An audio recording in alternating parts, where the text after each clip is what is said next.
जब मैं बहुत छोटी थी, 3-4 साल की थी, मुझे एग्ज़ैक्टली तो याद नहीं है कि उस समय मेरी क्या उम्र हो रही होगी, लेकिन उस समय मैं 3 या 4 साल की रही होंगी और उस समय हमारे घर पे सिर्फ़ एक दूरदर्शन चैनल आया करता था। उस दूरदर्शन चैनल का मुझे एक ऐड आज भी बहुत अच्छे से याद है, आयोडीन के बारे में। टीवी पे एक ऐड आया करता था जिसमें कहते थे कि आयोडीन की कमी से हमें घेगा हो सकता है, आयोडीन की कमी से बच्चों का मानसिक विकास रुक सकता है, गर्भवती महिलाओं को बहुत सारे कॉम्प्लिकेशन हो सकते हैं और इसीलिए हमें आयोडाइज्ड सॉल्ट ही लेना चाहिए। लेकिन पता नहीं आज हमें क्या हो गया है। आज हम बिना सोचे समझे कोई भी नमक इस्तेमाल कर रहे हैं और ये मैं ऐसे ही नहीं कह रही हूँ। मेरे पास जब भी कोई कंसल्टेशन के लिए आता है तो मैं उससे एक यह सवाल ज़रूर पूछती हूँ कि आप नमक कौन सा इस्तेमाल करते हैं। और मैंने ज़्यादातर केस में मतलब 10 में से 8 लोग ऐसे होते हैं जिन्हें जो ये कहते हैं कि हम सेंधा नमक इस्तेमाल करते हैं।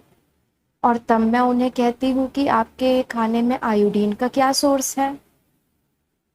बहुत से लोग ऐसा सोचते हैं कि सेंधा नमक हमारे लिए बहुत अच्छा होता है, सफ़ेद नमक हमें कभी नहीं खाना चाहिए। इनफैक्ट वो इस बात को प्रमोट कर रहे हैं और इसमें बहुत से डॉक्टर्स और डाइटिशियंस भी शामिल हैं कि हमें सफ़ेद नमक नहीं खाना चाहिए और सेंधा नमक ही खाना चाहिए।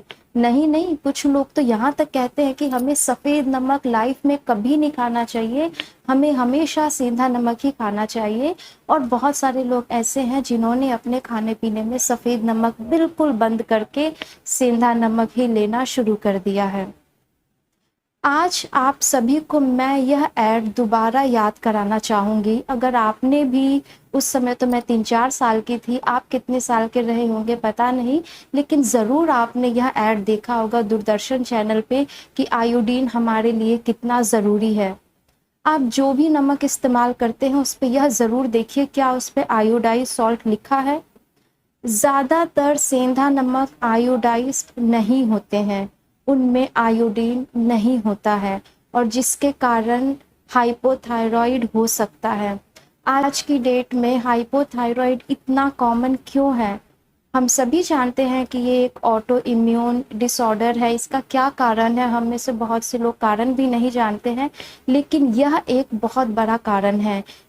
आयोडीन की कमी से हमारा थायराइड ग्लैंड बहुत अच्छे से काम नहीं कर पाता है और जिसके कारण हमें हाइपोथायरॉइड हो सकता है। तो ये एक ऐसा कारण है जो हम जानते बूझते कर रहे हैं। तो इसीलिए अगर आप भी आयोडाइज्ड सॉल्ट यूज़ नहीं करते हैं तो आज से ही आयोडाइज्ड सॉल्ट यूज़ करना स्टार्ट कीजिए।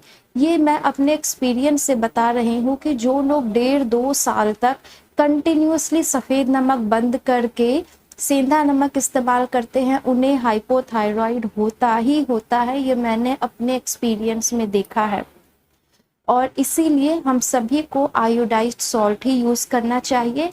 स्पेशली वैसी फीमेल्स जो गर्भवती है, प्रेग्नेंट है, उन्हें आयोडाइज्ड सॉल्ट ही यूज़ करना चाहिए।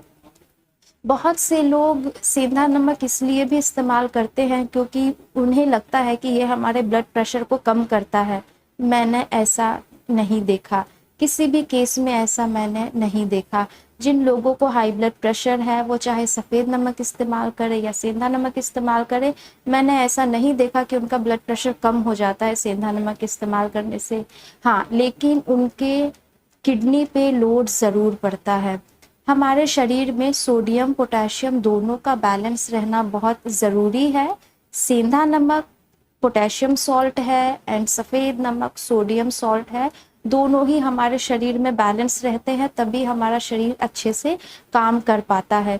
इसे आप ऐसे समझ सकते हैं कि जब आपको लूज मोशन हो जाते हैं उस समय आप क्या करते हैं, नमक चीनी का घोल लेते हैं। आप सेंधा नमक और चीनी का घोल नहीं लेते हैं, आप सफ़ेद नमक और चीनी का घोल लेते हैं क्योंकि वो हमें स्ट्रेंथ प्रोवाइड करता है, हमारे शरीर में फ्लूइड को बैलेंस करता है। तो इसीलिए आज से ही आप आयोडाइज्ड सॉल्ट लेना शुरू कर दीजिए। और अगर आप दोनों नमक इस्तेमाल करना चाहें तो ये बहुत अच्छी बात है।